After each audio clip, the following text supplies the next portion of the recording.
Good afternoon to everyone and happy 2024. I'm calling this meeting to order. I'm Yvette Cabrera, the president of the board of directors. Thank you to our board members, our staff, and our NAHJ members who are joining us today for our first board meeting of the year. Blanca, can you go ahead and do the roll call? I'll start with you, Yvette Cabrera, Here. Julio Cesar Chavez, Here. Geraldine Coles Azocar, Here. Luis Joel Mendez Gonzalez, Here. Melissa Makaya, Sorry, here. Samantha Rivera, Here. Nancy Pryor Johnson, Here. Deanna Gutierrez. Deanna, can you hear us? Here. Can you hear me? Yeah. Okay. And then just making note that Adriana Chavira, she might be joining us later, and that David Cordero Mercado and Johnny Cordova and Christy Fajardo are not here, and Dunya Alvir. And our guests are Yana Guillen. Yeneth is not here today. No, she has a I'm so family. sorry. Yeah. Ivan Briones, Leslie Ann Frank, and I think right now, and I think we'll have a couple of other guests later on. Correct. Thanks. Okay, perfect. Thank you, Blanca. Welcome, everyone. Again, first, I want to take a moment to thank two board members who stepped down from the board last month. Sarah Betancourt, our Region 2 Director, and McNelly Torres, our Vice President for Digital. As many of you know, when you serve on the board, you do so as a volunteer, and serving requires a strong commitment because you're balancing your day job as a journalist and this additional work representing our members. I know it's not easy. It often means juggling calls, responding to emails, having meetings on weeknights and weekends and in between assignments. So thank you to them. We do all of this because we want what's best for this organization. So I just want to say how grateful I am for the time that Sarah and McNelly have given to NAHJ. Today, we're going to be voting on the appointment of a new vice president for digital. And next week, we'll be posting an announcement to take letters of interest and resumes for anyone who wants to be considered for Region 2 Director. I also just want to take a moment to congratulate our Executive Director, Yeneth Guillen Diaz, who's not here today because she does have a family commitment, and our Latina Leadership Program Director, Natalia Algarin, and the entire Latina Leadership Program Advisory Board comprised of our members. All of them help shepherd this project, the Latina Leadership Program, from an idea to a reality. It's about creating a pathway for our members to step into executive leadership positions, which is a priority in our strategic plan. And so when NAHJ secured this funding last year from the Ford Foundation, this dream of ours suddenly became possible. But between securing the funding and having our very first cohort of 10 leaders step onto the campus of Columbia University last month, there was a lot of work behind the scenes that had to happen, including the work that Natalia put in working with Kate Kennedy, the Director of Professional Programs at Columbia's Graduate School of Journalism, to sculpt the curriculum, our very first program, to meet the needs of our members. So I want to thank Blanca Rios for chairing the board committee, overseeing all of this work, and our ex officio president, Nora Lopez, who's chairing the program, as well as the advisory board for spending hours sorting through more than 70 applications that we received and interviewing the finalists this past December. Two things stand out from that very first cohort. At the end of the week, when we asked them what their highlights were, they said each other. In other words, being able to lean on each other, hear from one another, support one another, and having that space to grow together. And the other thing that stood out about what they said was, we wish we could have had a program like this when we started our careers. And that's exactly why we're pushing hard to raise money, to seek funders for next year's cohort, and do exactly as our Adelante Academy's name says, move forward together in support of each other. So thank you to everyone who made that happen. Next, I want to go to our approval of the minutes. Blanca, were there any changes from the board members? Has everyone had a chance to review that? These are the December 9th, 2023 board meeting minutes. Yeah, No changes, no edits? Okay. I haven't had any. Okay. All right. Do we have a motion to approve the December 9th, 2023 board minutes? I, Blanca, move to approve the December 9th board meeting minutes. I All right. second. Who was that? Nancy. Okay, great. Thank you, Nancy. Any other discussion? Okay. All those in favor, say aye. Aye. Aye. Aye. Aye. Anyone opposed? And any abstentions? Me. Okay. I wasn't there. Julio Cesar. All right. Motion passes.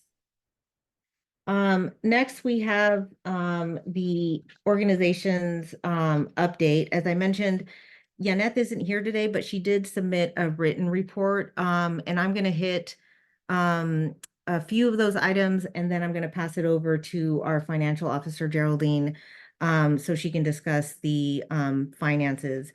Yaneth had first an update on how we're doing in terms of revenue for this year. As all of you know, we've launched a 40th anniversary campaign to raise $250,000. So far we have raised, oh, excuse me, I'm a little ahead of myself. So far, excuse me, let me go back to overall revenue. So far, out of money that has been raised in terms of revenue, we've raised $692,500 out of $1.8 million for the year that we've set for ourselves. Our membership, she said, remains robust. We're still at a little over 3,600 members. For training, she said, we have 5 webinars so far this year lined up. They're scheduled until May. The first one was in January. This was a Report for America. It's the behind the scenes, what it's like to work in newsrooms. We have another one set up for later this month with Axios.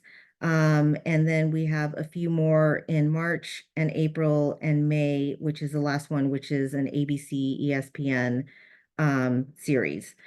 And so now I'll just turn it over to Geraldine for the financial update. Bear with me for a second.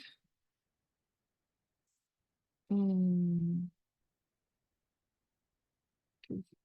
we go. Okay, can everybody see my screen? Yes. Yeah, thank you. Okay, so I just wanted to do a recap of last year. So the 2023 budget, NAHJ, they end up the year with a little bit of a negative balance, about $230,000. That's a 27% difference from what was budgeted.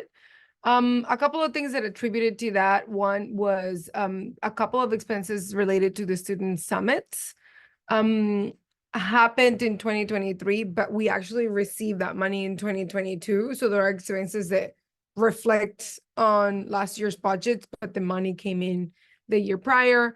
And we have a similar situation with the Chang Zuckerberg grant for Palabra, right? All of the grant came into NAHJ in 2022. We spend a portion of it in 2023. So in 2024, we're going to see those expenses of us fulfilling our commitment for the Chang Zuckerberg grant, but that money would actually be reflected in the finances of 2024. And we also got some revenue and expenses related to the 2022 convention that, because of when they were sort of reconciled, came in 2023, and that was resulted in minus $11,000.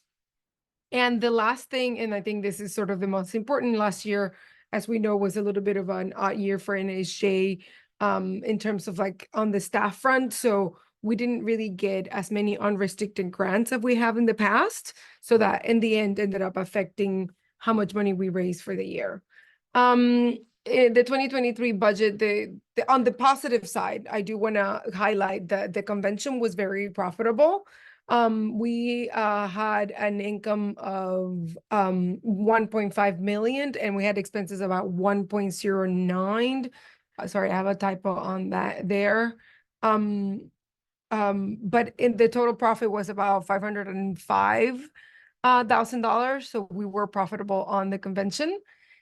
And in terms of how much money we have in our bank accounts, I mean, NAHJ is in really good standing, right? You know, we have operating money. If all grants were to stop altogether, we have enough money to operate, I believe, for more than 6 months. In our Wells Fargo account, we have about 1.7 million and 1.5 in our investment accounts. And looking to 2024, and I know that Yvette already mentioned how the progress is looking in terms of like our campaign for raising money for the convention and raising money for the 40th anniversary. So I'll skip that. But our current budget is 2.6 million. It is a more conservative budget than in 2023. We do expect to have a great convention this year.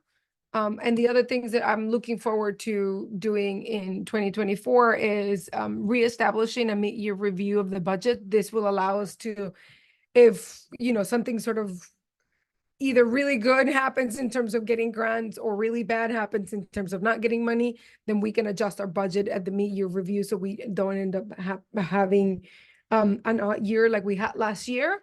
And another thing that I will probably be doing in conjunction with the executive board and with Janet is doing a review of like how well our investment accounts doing on our bank accounts. Are we, you know, are we being sort of like, are we maximizing the money that we do have so that we get the most return for the money that we do have? Where is it being invested, etc. And that's it for me. And Thanks. I'm up sharing as soon as I can figure it Okay. out. Time out. My thing disappeared, so. All right, thank you, Geraldine.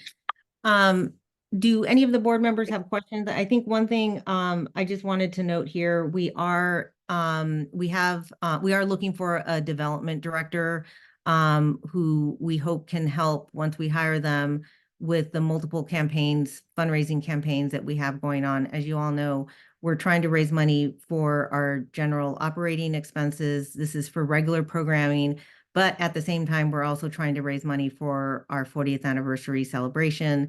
And we're hoping to use part of that money for the work that we're doing for the documentary that we're hoping to put together to show at the conference.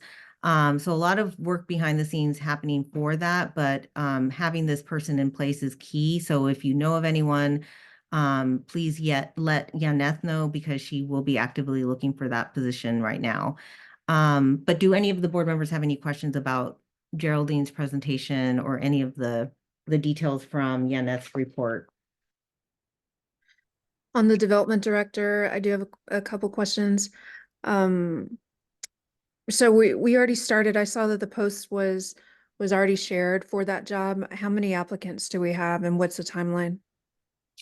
Yeah, the timeline is ASAP. Okay. Yeah, and Yaneth would be able to answer that question. I don't know how many have applied so far, but I can have her share that with the board. Sorry, I can jump in here and actually share that we received, I believe, a little over 35 applicants. Not all are obviously great fits. Yaneth has already been looking over some, and I've been helping her organize them in a way where she can go through them more efficiently. But it does seem like we have a good pool of candidates that we're going to be able to get back to within the next couple of weeks or so. Great, thank you. One other point about what Geraldine was mentioning about doing the mid-year review of the finances. I've added, as you all know, to the board calendar an extra board meeting for May the 4th. And it's specifically to do that, to take a look at the budget, to, if we need to make any adjustments, have the board come together to take a vote on that. But we have our regular quarterly board meeting scheduled for March. And part of that reason is because we want to make sure that we're responsive and fill the Region 2 director position as well. So I've left that meeting on the books to give us that space to do that, to come together to vote on that. But the May meeting is to look at the finances and come together to do that if we need to.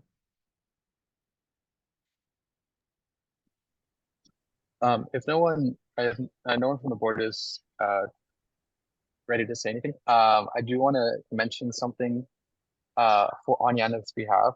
I wanted to note that in terms of the fundraising, the convention revenue so far, right now we're currently, as Geraldine and Yvette had mentioned, we are at about $692,500 so far that we've raised, through the hard work of Yannis and Holly.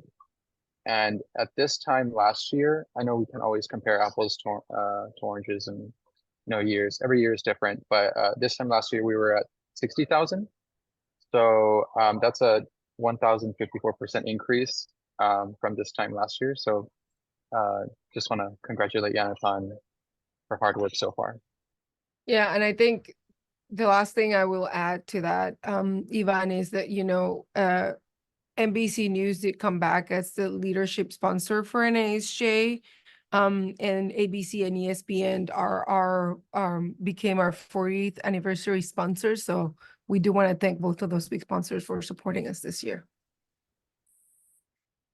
Yes, and if members have any questions about the two different campaigns, please have them.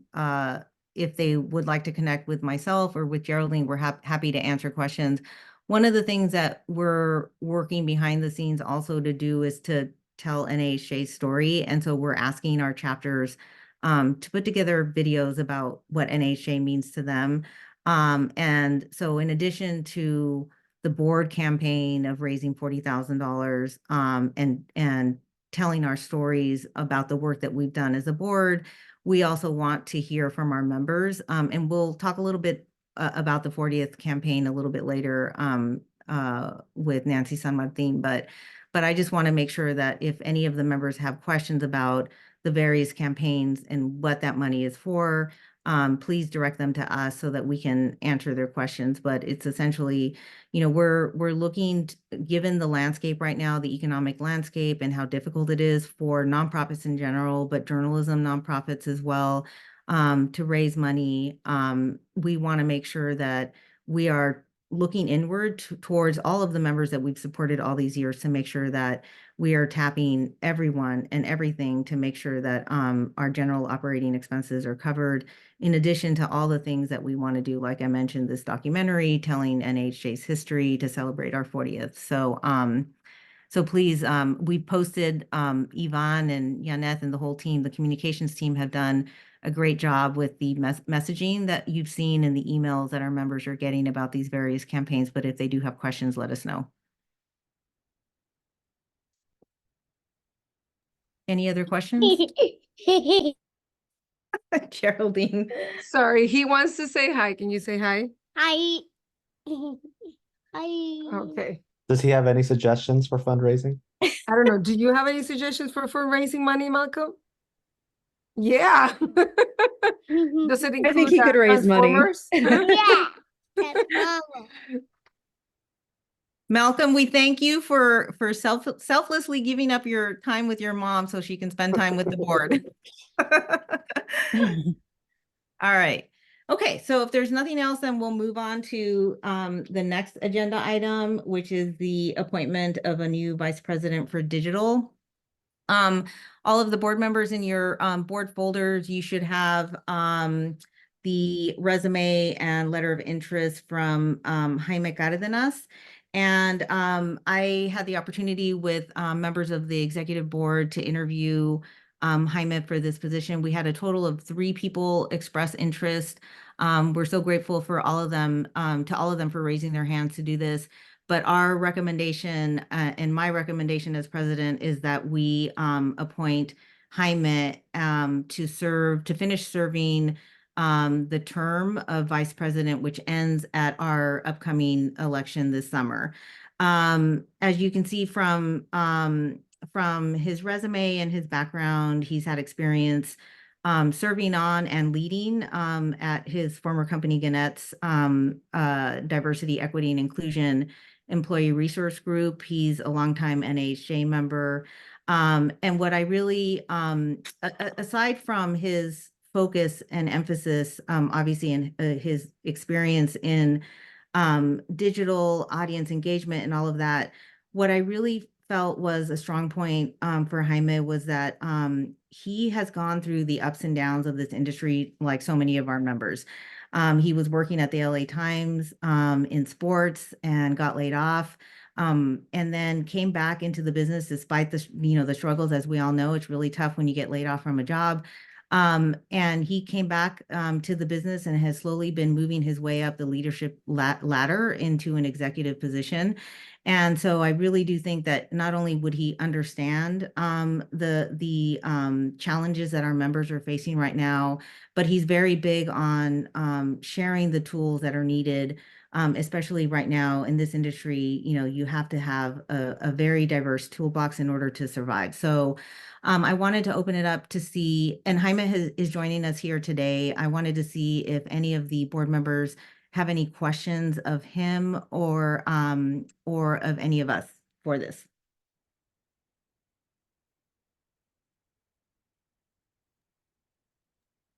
I just want to say, I work for Hearst as well. So San Antonio Express News is a Hearst publication. I met Jaime the first time, or I met Jaime the only time at, and it was at NHJ, right, Jaime? It was really quick. And we found out we both work for Hearst. And so it was a good meeting. And I just think, I agree with everything you said, Yvette, and especially because he focuses on digital, and that's super important right now. As we all know, that's where everything is going. Like, that's what we need. That's where it is. And that's what we all need to be learning more about. And I like that not only does he work for Hearst, but also that digital is important to everybody. And so he's doing the job. Like you said, he has a whole lot of experience, and obviously his heart's in it. He was already there at the conference. So thank you. Jaime, did you want to say a few words about why you raised your hand to do this? Yeah, and full disclosure, I've been a long admirer and fan of Nancy, so that was the first time she got to know me that I knew at first. But since I got her, huge fan of the San Antonio Express News and the work that everyone there does. It was actually her colleague and our colleague, Angela Doc, that she saw the email first about the BP role before I did, and immediately forwarded it on to me and said, "You'd be great for this." That means a lot to me, because to have somebody else say you can do this was very uplifting. And that is part of what sort of draws me to this position, is that community aspect that NAHJ has.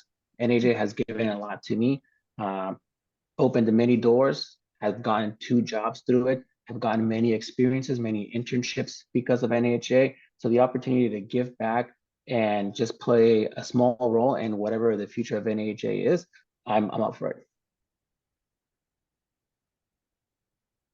Julio Cesar, were you about to unmute? Did you have a question? No, I wanted to comment. When we interviewed Jaime, he has ideas ready, and he's ready to hit the ground running. So it's the reason that he stood out as our top choice. I really look forward to having him on the board. I think this is going to be representation, and that NHJ really needs. I also wanted to point out that Jaime is based in Tennessee.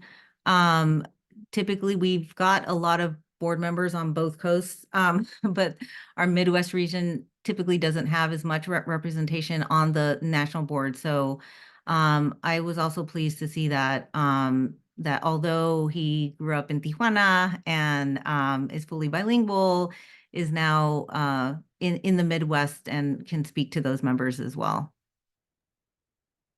Central time is the best time for anyone asking. Okay. Does anyone have any questions? Any more questions? Okay. All right. Do we have a motion to approve Jaime Cardenas to appoint, excuse me, Jaime Cardenas as our next vice president for digital? I move to appoint Jaime Cardenas as the Vice President of Digital to the NHJ National Board through the remainder of this current term. Do we have a second? Hi, Blanca will second to appoint Jaime Cardenas. Okay, we have a second. Any more discussion? Real quick question. Should I abstain because I work for Hearst? I mean, I don't work directly with him, but should I abstain from it? Mm, No, I I don't don't think think so. so. Okay, just making sure. All right. Blanca, can you go ahead and do the roll call for this one? Yvette, Yes. Julio Cesar, Yes. Geraldine, Yes. Luis Joel, Yes. Melissa, Yes, welcome, Jaime. Samantha, Yes. and Diana, Yes. and I, Blanca, yes. All right, the motion passes and we have a new vice president for digital. Thank you, Jaime. Congratulations. Yes, you'll get an email from Yaneth for onboarding. And like I said before, I wanted to thank the other candidates. I'm going to reach out to them to talk to them about ways to bring them on board in terms of working with us both on the work that we have underway right now for the 40th anniversary and other board work. As you know, we have many committees and we work with our members as part of these committees. So I want to make sure that because they've expressed interest that we bring them and get them involved with NAHJ because they've expressed that interest. Yeah. And they can still compete in the election. Yeah.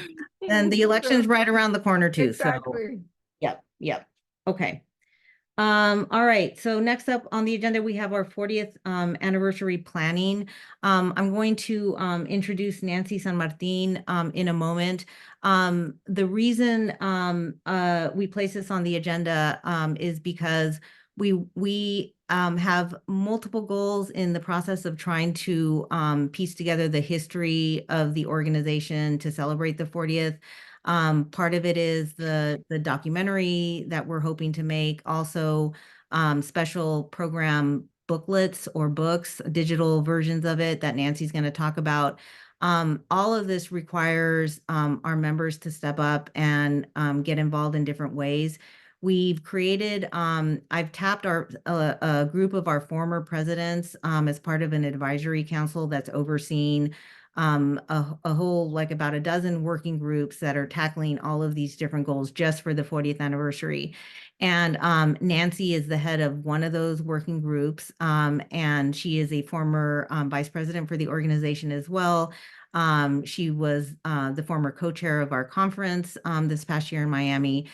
She's raised her hand to do the work and work with other members of the organization to piece together the history that we're going to be telling as part of our 40th anniversary celebration. So I've asked her to come on to talk to our members about what she needs from them and from us as a board as well.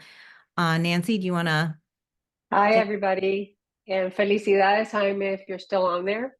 One point of clarification, I didn't exactly raise my hand. I was tapped and I said, okay. But actually, I'm excited about it. I think this is a fun project. So just to give you a quick synopsis of where we're at, I'm working closely with Ricardo Sandoval on this, and you know, and his role with Palabra will be very helpful as well.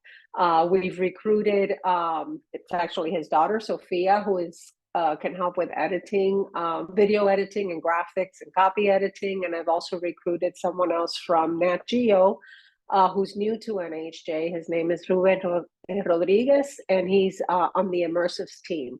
So we're hoping that he can come up with something very cool that our members will love.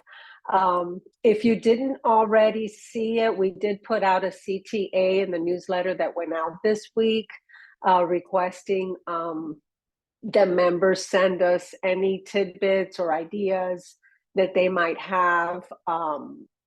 So hopefully that'll generate some traction. I haven't gotten any emails yet, but that just went out on Wednesday. So we're hoping that, you know, we get some information from them or some photos or anything that might be useful.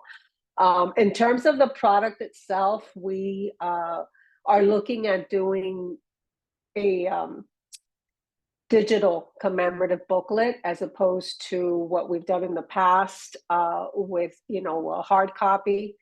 Because you know, this is where we are in terms of the digital age, so it makes more sense. It's also doing the booklet is an expensive endeavor and would require a ton more work. So we would really like to make this a commemorative booklet that would be featured on the official commemorative site that already exists, the NAHJ 40th anniversary site. And we'd also like to include what we're calling a virtual booth for members. This would be a way for members to contribute their memories, you know, or video snippets, messages, anything that, you know, we want them to feel connected and to have that interaction so that it's live and that it's something that can be done during the convention. Ricardo is checking with PBS to see if this is something that they would like to take on. We're hoping that they will. And we would literally set up a little space at the conference for the booth that would be, you know, much more organized, so we don't get a bunch of just, you know, quick hits, but like an interview or something more formal that could live on the site. We're also looking at, we're thinking also, as I said, all the actual booklet will be on the official NAHJ site, but we'd also like to include 2 or 3 strategic but short profiles that would be featured in Palabra that we would link to.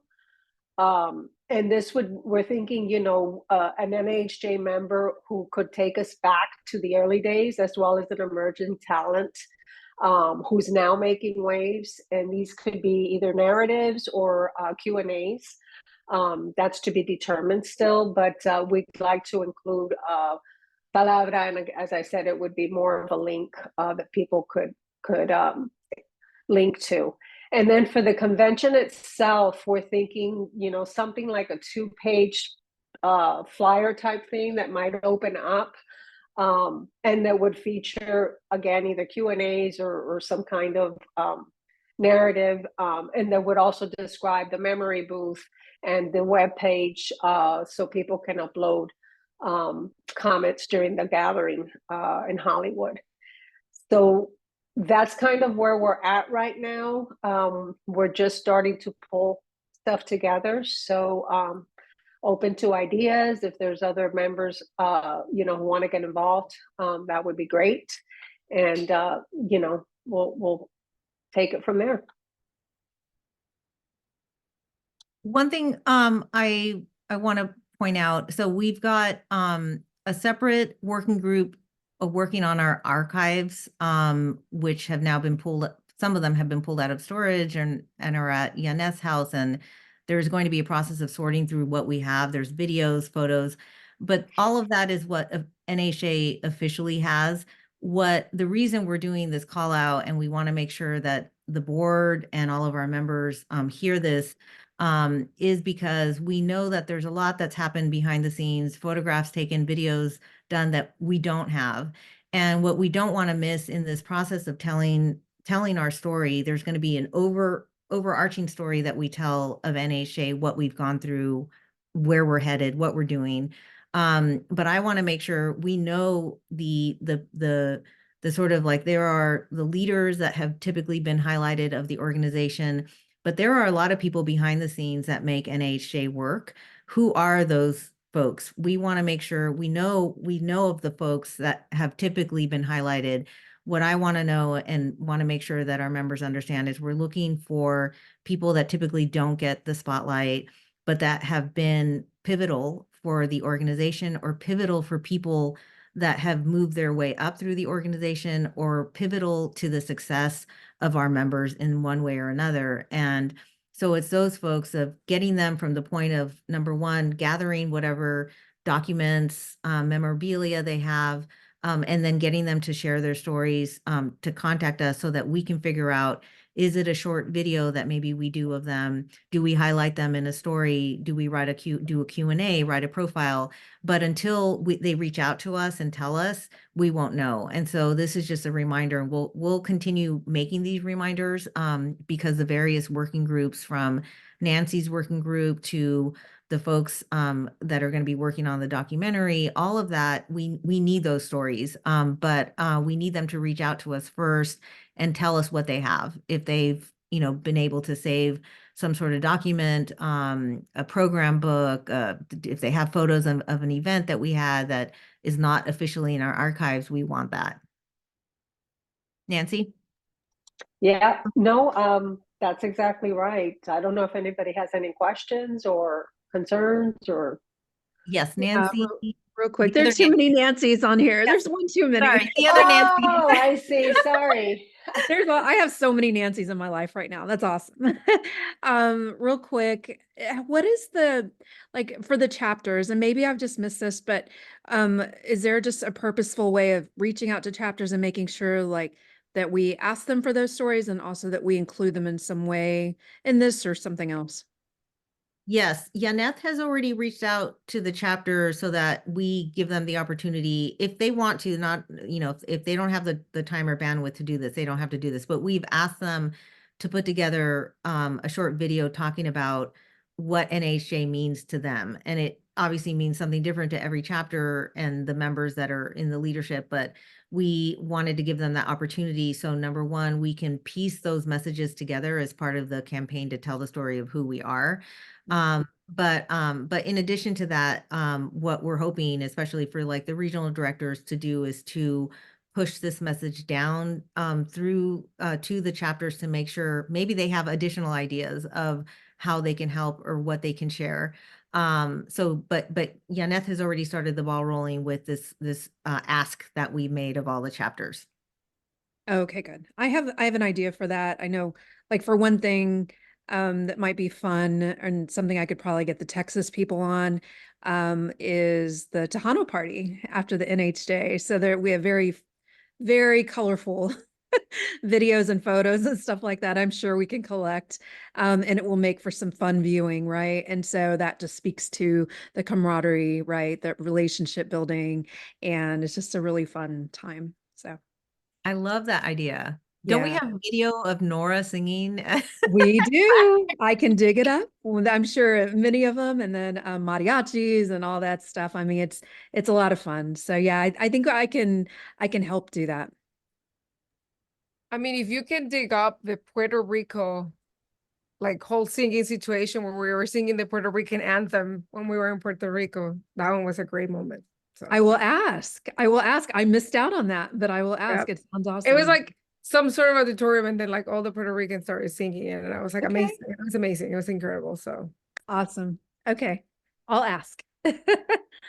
Yes, and we also have a working group for the Latino Reporter, which again, the idea there is we've got the official website, the webpage, we've got the official history that's been told, but what we're looking for, in those cases, oftentimes when the journalists that participate in that get to the end of the week, there's just this camaraderie that's built up over that time of everything that they've gone through. And so those moments when they share, the editors have told me that there are just some really touching words and moments that are shared as they close up shop and move on to their internships or whatever, work that they have lined up next. But what we want to know is what does that experience mean to to those students as they go through the Latino Reporter. And so, so that's what we're trying to capture with all of this, just to make sure that we get the message across, that we're looking for anything that might help us piece together this history in a way that will help us help others understand what makes NHJ so special. So don't forget to take a look at the list of working groups that I sent to the entire board. This is a bonus work. I know you all have work that you're doing on your regular committees, but if you have time, or if you know of anyone that wants to join one of those working groups, let us know, and we'll add them to them, as we'll be meeting over the next couple of months to get that work done. All right. Any other questions? Okay. I was just gonna mention, Yvette, on the video, I'm sure you guys already have this, but I recall in previous conferences that we would show the Latino Reporter, like the reporters in the field as part, whenever we had, we showed the video. So if we still have some of that footage, that would be super cool. Or if we had any footage of the newsroom, the exchanges between the editors and the reporters, that would be pretty good to get as well, to be included in some format.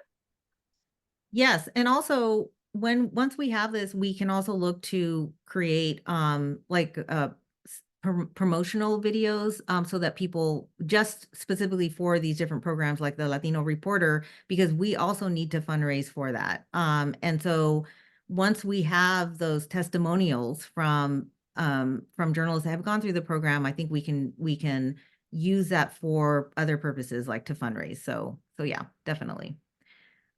Jaime, did you have a question?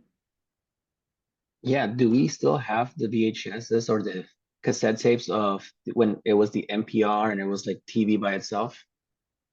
Yes, Julio says that you can answer that, right? Oh, I can answer it to that extent. I know they exist. I know we have access to them. I know they need to be digitized. Yeah, no, that's cool, because that is amazing history, and I can attest to what you were saying as a person who came up through the Latino Reporter, that is an amazing experience and camaraderie that happens for that. Yeah. I don't know. I'm sure that we can ask someone like Brandon over at the local NBC station, but if for some reason we can't get the hardware to digitize those, at the very least, the DC library has video decks that we can use. I haven't used one since high school, but we're definitely but part of the fundraising is to get money to digitize all this material. Yep. Okay. All right. Well, thank you, Nancy San Martin, for joining us. And if anyone, again, if anyone wants to help out with the program book, any of that, we're calling it a book, but it's not it's not going to be printed. But yes, if anyone wants to help out with that, just let me know and I can connect you with Nancy. Thanks, everyone. Have a great weekend. Bye. All right. Next up, we've got the NAHJ leadership communication system that Julio Cesar is going to talk about. It's basically a way to connect with our chapter leaders as well. So Julio, can you talk a little bit about that? Sure. Let me share my screen. Wait, did I Ivan or Blanca, can you let me share the screen? Yes, give me a second.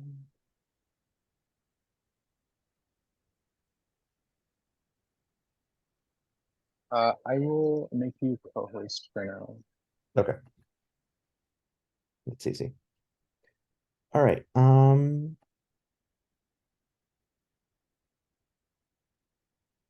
Is this working? Yes. Okay, cool. All right. So we're calling it the NHJ leadership Slack. In this case, it contains it's one Slack workspace. It's in a pilot right now, but it contains the entire national board and everyone whose info we've been able to get that is part of the boards of each of the local and student chapters.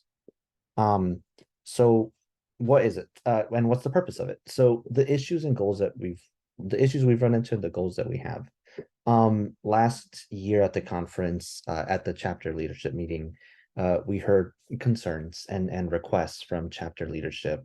They, our chapter leaders, they want to have more direct access and more direct collaboration with the national board, in order to make this function as a more national organization. Currently, the way it is kind of the national board takes care of national level issues, with the local boards taking care of local level issues. But we all know that a lot of times these things intersect. We also, one of the concerns of this and the previous board was, we need to develop more pathways to develop our NHJ members to become leaders for both their national boards and for both the local boards and the national boards. So those are two of the issues that we're trying to tackle. The goals with this specific workspace in its initial testing period, we want to establish communication between the local and national leaders. We are giving the local leaders access to national decision making, and hopefully as part of this, of making people involved with national decision making, as a consequence, encourage them to run for the national board when they feel ready for it. Now, it is going to be maintained by the board so that we're not overburdening the staff. Some staff members are going to be in there so they can communicate with everyone or specific channels as needed. But the goal is, our staff is very, very busy. We don't want to place a giant burden on them. It also raises the lowest level of guaranteed access for some of the more isolated chapters.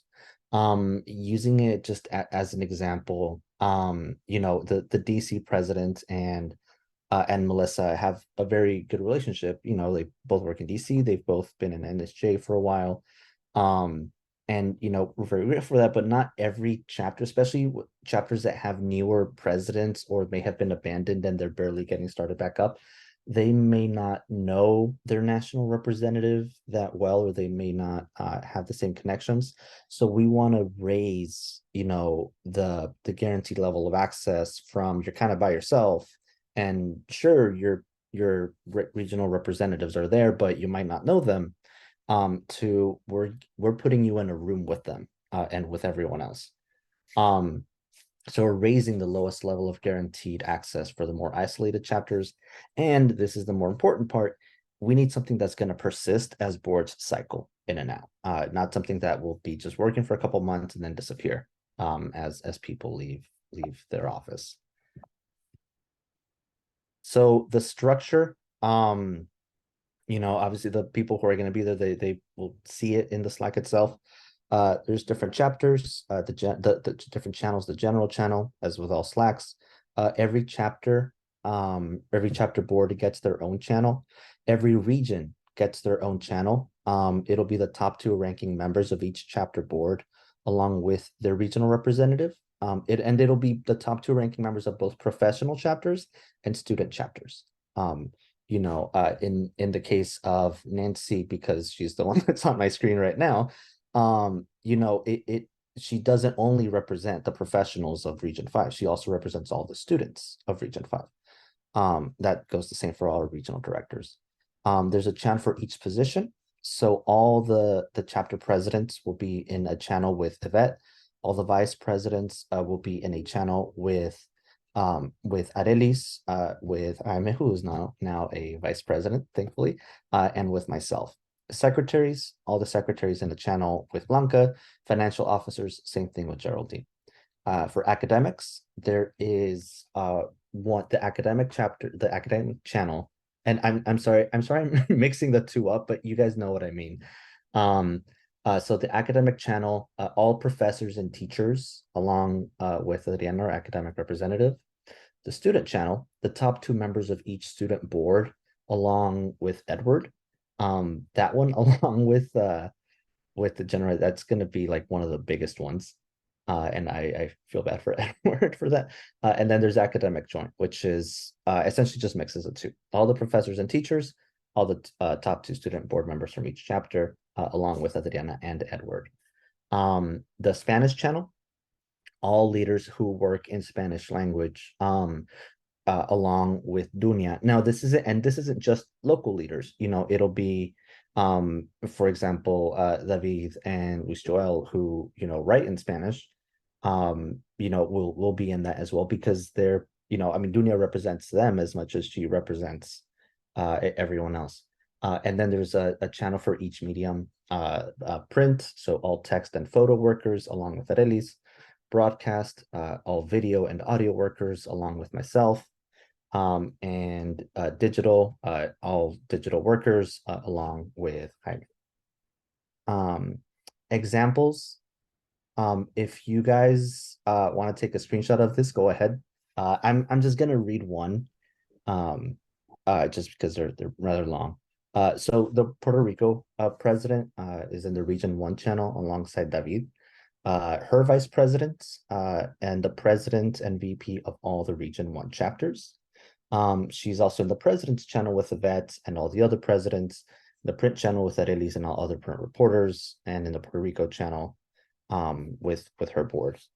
She can communicate with David about an issue she and colleagues have faced in Puerto Rico with other leaders, chiming in to offer solutions or say like, hey, I've run into this problem too. And that way it gives you, so because right now the way things work is, a member approaches a national representative and says, hey, I have this problem. And then we as national representatives, we have to find other people who may be facing similar problems or might not. Like it's a big crapshoot as to how things might turn out. Here you have a built-in focus group that can immediately tell you, yes, I've run into this and it's still a problem, or you know what, I ran into this before and here's how I fixed it. Along with your national representative, that could be scaled up, or now David is informed if one of us later brings something up in the board Slack, or even in this leadership general Slack, saying like, hey, one of our members is having this other problem, David can chime in immediately and say like, hey, I've had members go through the same thing. This is what they did. This is the solution we can offer, at a national scale.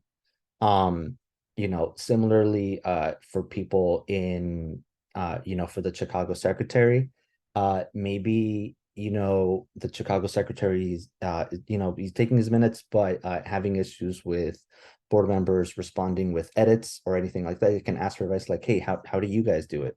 Ask in the position channel just to get advice from others in the same position across other channels, or rather other chapters.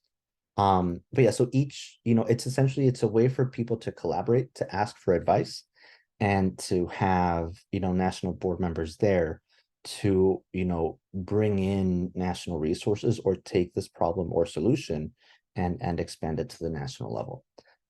There's also going to be an announcements and promotion channel. If one of your local chapters is doing this really cool training and you guys are opening it up to digital signups, like, put it in that announcements and promotion channel and see like, hey, like, can you guys promote this on your other chapters as well? Because we think people would really benefit from it. It doesn't only benefit, people from the South Florida chapter or something like that.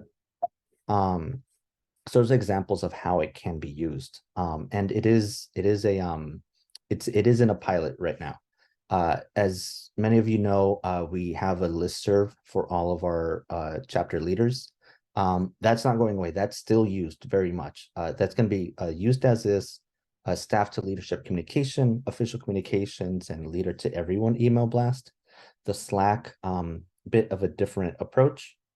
Individual access between board members and local leaders. Leaders will have direct access to national counterparts. Not only your regional representatives, but the people who have your same job on the national board. Informal communication, questions, advice requests, stuff like that. There's a water cooler channel if people end up wanting to chat about whatever that's not necessarily related to NAHJ. And people can choose to send messages to specific channels or to specific people or all at once. So the listserv isn't going anywhere. We're still using it. The Slack is serving a different purpose. So implementation for now. Build the Slack, add local and national board members. We're there. Students will be added next week. Leslie Ann is compiling all the student chapter reports that were due this week. So if you are a member of a student chapter and have not turned in your reports, I have a special request from Leslie Ann that I tell you all to please send those to her because she sincerely needs them. And we need them too, if you want to be added to this. Otherwise, we don't know who you are or your information. So for students and local leaders, please use your personal email to join. Do not use the work or school email. Work and school, they change. You're not always going to have access to them.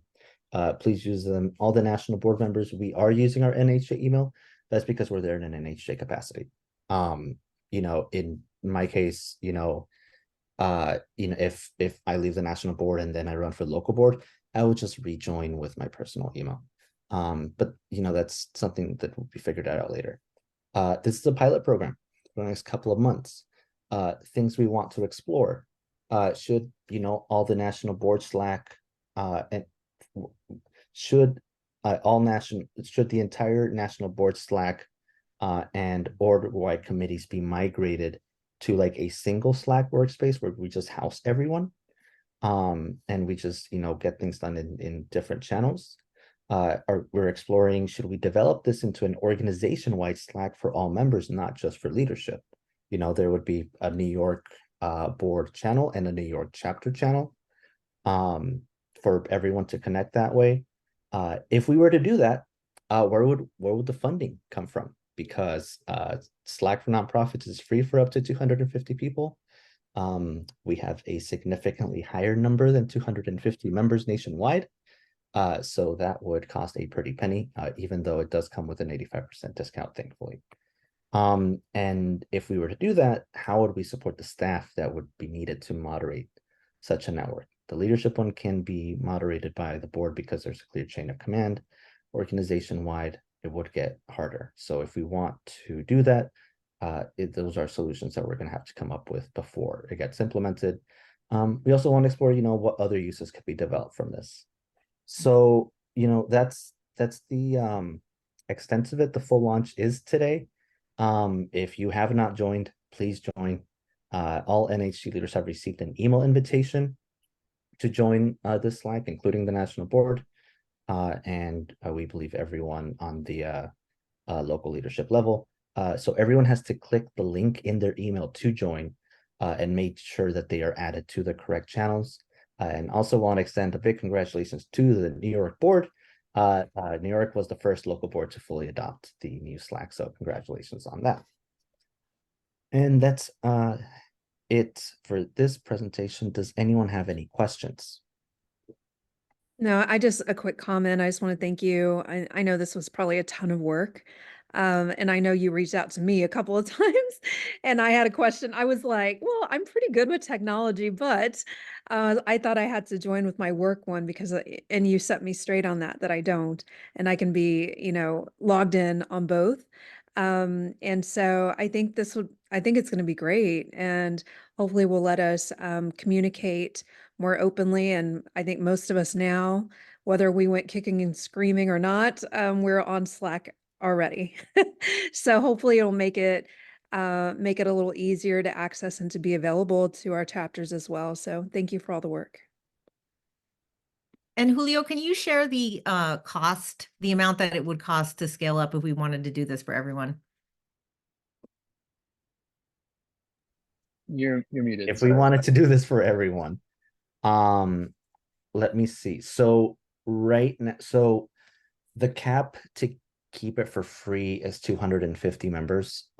With a small amount of staff, the national board and all the local leadership, including student leadership, we end up around at 230. So there's really no wiggle room right there. Like we can't add just like one committee, because then that by itself would probably blow us beyond 250. Let me look at the numbers. If we were to, where did I send you that? Was that on Slack of it? Because I had done the math. Okay, here we go. Okay, so if we started with leadership plus committees, it would put us around 450 people. that by itself, even without having the membership as a whole, would be about $6,000 a year. And that's with the 85% discount for nonprofits. A normal company would have to pay $40,000 a year to have that same functionality. Yeah, so for the committees, it would have to be up to 6,000. If we did it, I know that AAJA has a Slack that is about, it's a little less than 2,000 people for their members, because not all members will join it, even if it's organization wide. So let me see, 7.25 times 12 times 0.115. If we wanted to expand it and had a similar adoption rate than AAJA, it'd be about $22,000 a year. It would be very cool, and it's something that we would want to do, as not, if we have the money and staffing to be able to manage that. But it would also cost anywhere from 6,000 for the committees up to up to 22,000 for the significant adoption by the whole membership. Yeah, very Yeah. expensive. I mean, I And think it would take planning as well, because we can't just like dump extra work on the staff. right.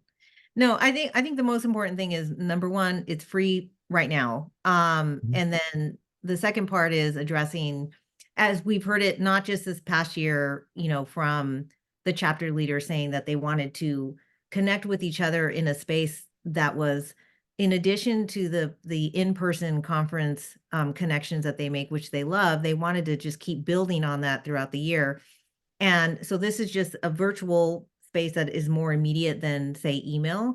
And so hopefully that will be like a space where they can lean on each other, ask each other questions, learn from each other, but also be able to connect with us. Because that was the other thing I've heard from members, is they want to, and we all heard this during the process of creating our strategic plan, our members want to know what the national board is doing beyond what we're already, beyond the newsletter items that we send out, et cetera. And I think this is a way for the chapter leaders to be able to connect with us on issues like, and this has come up, some people have said, well, when the rapid response team responds to something in my region, how do I find out about it? And so this is a way for us to connect with them and ask them questions in an immediate sort of, because the rapid response team is often working under deadline to respond to an issue and to immediately be able to reach out to them and hopefully get an immediate response. So all in all, like Julio Cesar said, we're testing this out. We're going to see if it works. If it does work, then we can keep it going from board to board as a structure to help us at the very least, all the leaders connect with each other. The rest of it will depend on funding, because right now the individual, like the investigative task force, has their own Slack. Obviously the NAHJ board has its own Slack. And ideally it would be great to have them all in one spot, so we don't have individual Slacks for all this work that we do. But if it's going to cost us money, that's the question of, can we raise enough to cover the cost of that every year? So I like that it's free for now. Me too. Any comments, any questions? Is part of the, just a quick question, is part of the, I know it's pilot, but are you going to be asking us like, hey, how many people are actually using it? Or is it just kind of sitting there? Is that going to be part of looking and seeing whether we go forward or how it's tweaked? I mean, yeah, we will be asking and seeing what engagement strategies work to get people to use it more. The main thing that we're going to be asking is that the national board members use this as a regular way for them to reach out to their constituents and counterparts. That way we generate the demand for it. Like if we're the ones asking questions, and if members are seeing like, hey, Nancy, Luis, Joel, Geraldine are active and they're asking me questions, well, then I can ask them questions as well. I see. Okay, so you do want us to try to emphasize this as the mode of communication. I see. No, that works. That works well. And also, like, if you have modes of communication that are established and they work well, like don't stop using them. If for example, I know that for the DC chapter, there's a WhatsApp group where the DC chapter will chat, and then Melissa will be pinged from time to time on something like that. Don't stop that. Keep that going. This is just a way that keep that going. It's just this also has to be given the time and attention so that anyone from Philadelphia needs anything, they know that this is the place to go. Thank you. Marissa said I had a question about in an urgent situation. So by urgent, I mean something that the rapid response team would be responding to it. Is our thought that they will flag it in the regional channel space? Are we looking to use the general space to do that for them to flag it there as something that it's something urgent that they want the national board to respond to? Is there some sort of protocol that we're looking to pill in terms of the workflows for, hey, someone heard that a newsroom is about to lay off, a bunch of Latino journalists and they need guidance about what to do, or they want a response? Yvette, what do you think? General? Yeah, we could create a separate channel for rapid response items. For now, yes, we can use general, and maybe I can take this back to the rapid response team to ask them what their thoughts are. But it just seems like the best thing would be to have a space where others can also hear about these issues going on. So maybe the general response channel is a good space, because I do want people to know, like sometimes when something happens there's been so many layoffs, but when it's a way to keep track of these things also for the other members. So I'll ask the rapid response team, but we can either do it in general or create a separate channel and keep that rapid response channel, if we do create it, open to everyone. One thing that I would suggest is, reminding, and we as regional leaders can do that, but reminding them that we're, the first person that they can connect with, so that we're in the loop on the local level of how they can support them. I do think that aside from the general space, having another focus space may be good, because sometimes it could be a sensitive issue per se, that they are flagging something in confidence, right, that they want NHJ to respond to, and they may not feel comfortable to put it in the general space. So just putting that out there as something to think about, that I do think perhaps having a separate space where it could even be, there's something I want to discuss, who can reach out to me in the next few hours to discuss it, if they don't want to do it openly yet.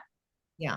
If it was something of a sensitive nature, even if it had its own dedicated channel, it would have to be a public channel, which ends up making it not that confidential.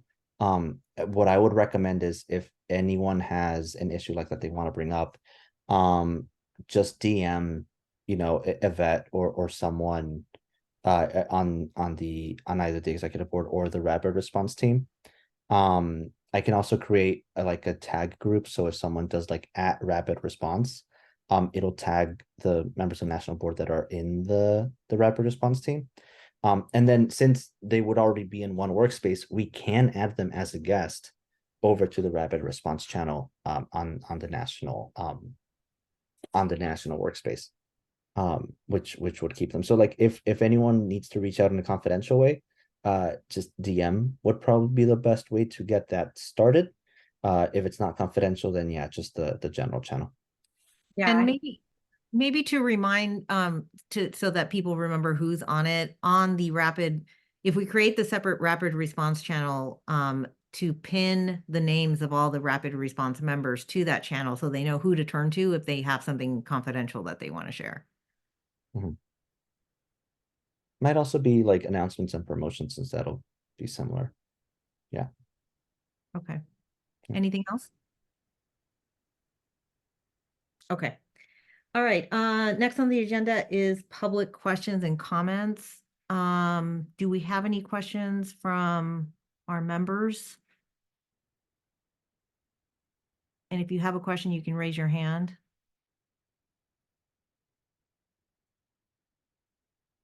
Okay. I don't see anything. All right. let's move on to the next item then. Regional Director updates. Thank you, Melissa Makaya, for dropping your update, your written update in the board folder. Did you have any highlights that you wanted to share? And I also want to open this up to the other regional directors. If you have any highlights that you want to share, just raise your hand. But Melissa, did you have anything that you wanted to highlight? The main thing I wanted to highlight is a big event coming up in our DC, hosted by our DC chapter in the DC area, but that our Philly chapter has also been a part of in the past. It's the Washington DC Journalism Job Fair. That's coming up on Saturday, April 6th, and I think it's now our 6th, maybe our 7th year. And this is a big job fair that's hosted alongside other diversity groups, including the local NAHJ chapter and Asian American Journalist chapter. So just putting that on your radar. There's going to be more communications and promotional material that will be shared in the weeks and months to come. But just wanted to put that on your radar because obviously there have been so many layoffs, including here in the DC area. So if you know of someone that would be interested, we give free access to members if they volunteer.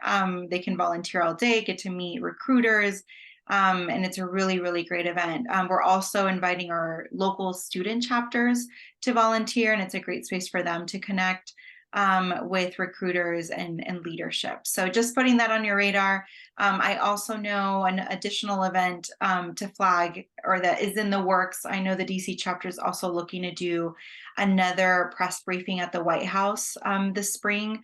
Last year's was really successful, and it was the first time that we were back at the White House since before the Trump administration, and that's something that's in the works again. So I will continue to keep you all posted once that's set up. Luisana, who was formerly the Hispanic media director and now is helping with Coalition. She's been a really great partner to NHJ, and she's looking for opportunities for us to host events at the White House again. Great, thank you, Melissa. Any questions for Melissa? Okay. Any other regional director updates, highlights? Okay. All right. I just have one quick update. Sorry. Hi, everyone. Really quickly for Region 6, I just wanted to put this on your radar. We are kind of nervous about the NAHJ.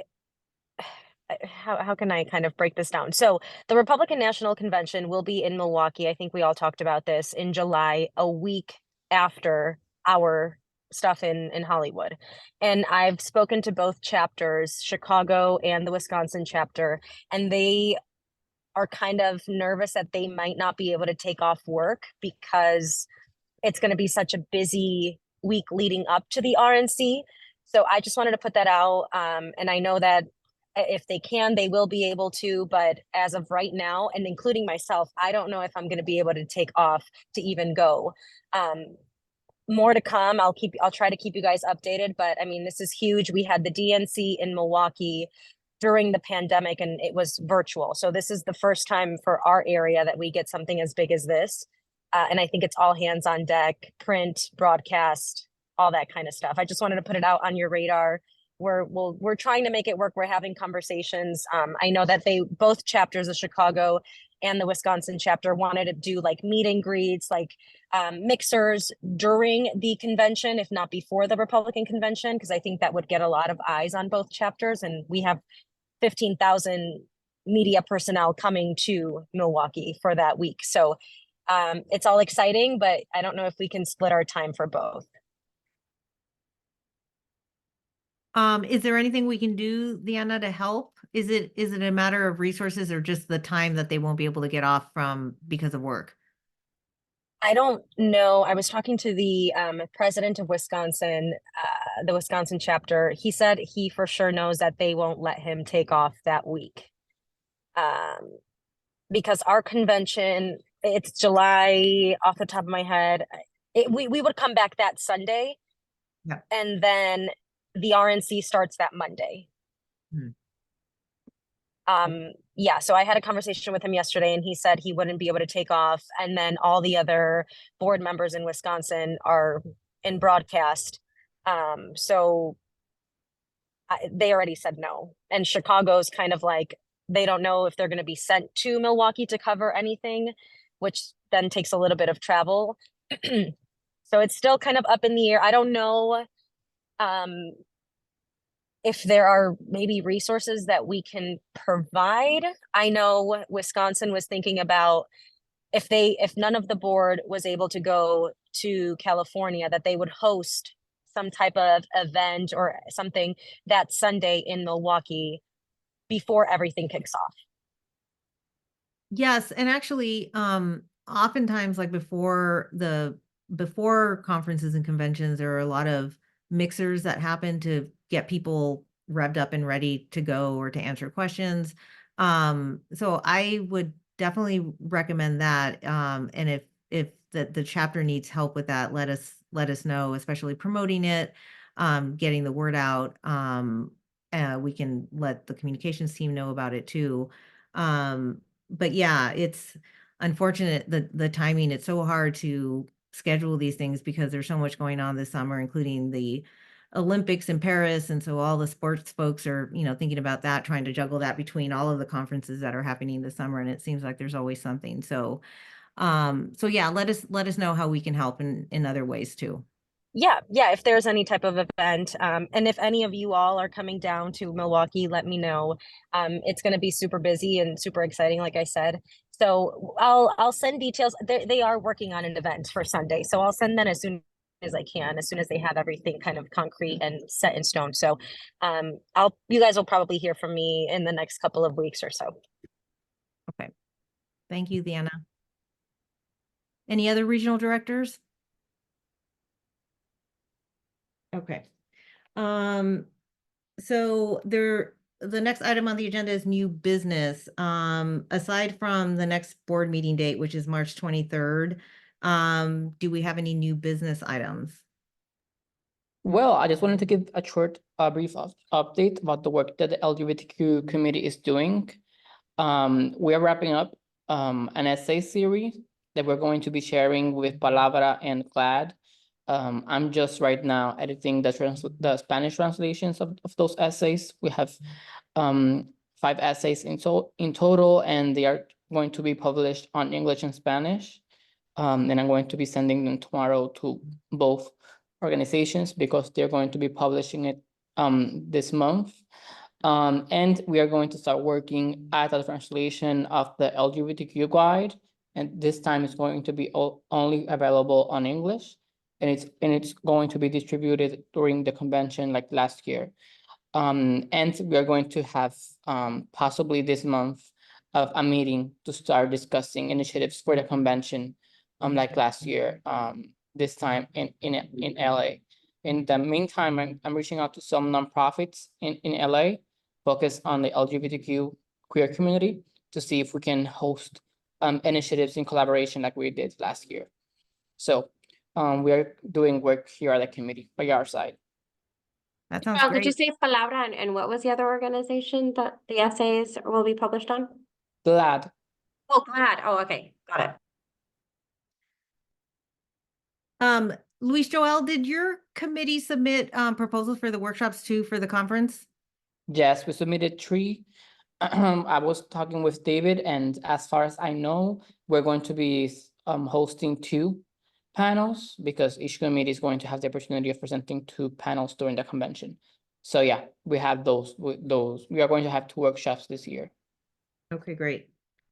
And then when the essay series publish, I know Valeria does a good job of promoting, but does the communications team know about that as well so we can promote that on our social media channels? As soon as I have a date to publish them, I'm going to be communicating with them because it was going to be originally published on January, but people are busy, they have work, holidays came in, so we had to postpone it to February. And it also faced a pretty rough editing process.